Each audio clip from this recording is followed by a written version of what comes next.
In the past 300 years, Iran has only defended itself, and defended itself in a most valiant way. You remember when Saddam Hussein attacked Iran? Most of you do not want to remember that. When Saddam Hussein attacked Iran, everybody provided him with weapons. Nobody even provided Iran with the means of defense. And you ask us why we develop our missiles? How do we defend ourselves? What are the means that are left for Iran to defend itself? And Resolution 1929, my friend, is defunct today. It's not operative anymore. Today we have Resolution 2231, which does not make Iran, but just calls upon Iran, it's no longer mandatory, not to produce missiles that are designed to be capable, not capable, designed to be capable of carrying nuclear weapons. We do not have nuclear warheads, so we are not designing anything to carry nuclear warheads that we do not have.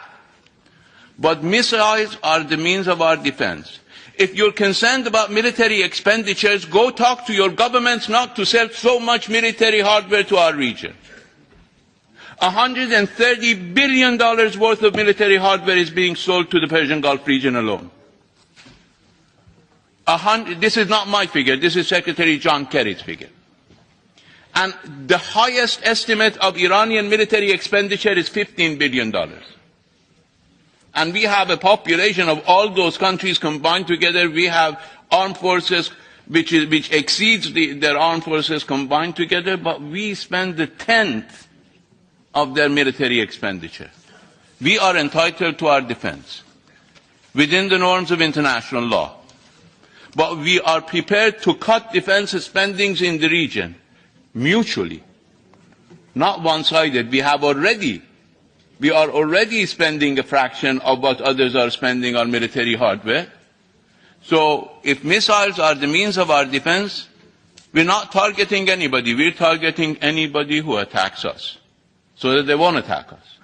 Because we were attacked and everybody stayed quiet. We were bombarded with chemical weapons and everybody kept their mouths shut for 8 years. Maybe you want to forget it. We can't. We can't forget it in Iran. We can't forget the fact that I went to the President of the Security Council. This is a personal experience. I went to the President of the Security Council in 1986 and told him, Mr. President, Iran is being bombarded with chemical weapons, and he said, I can't listen to you.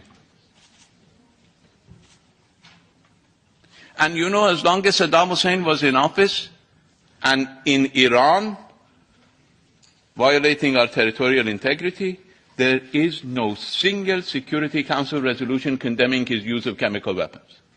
The first Security Council resolution on Saddam's use of chemical weapons was issued after the end of our war. So I think it's important, while Iran wants to work with the international community, while Iran is open to work with Europe to reduce the concerns and tensions in the region, believe me, we're not the ones who have to gain your trust. We both need to gain each other's trust.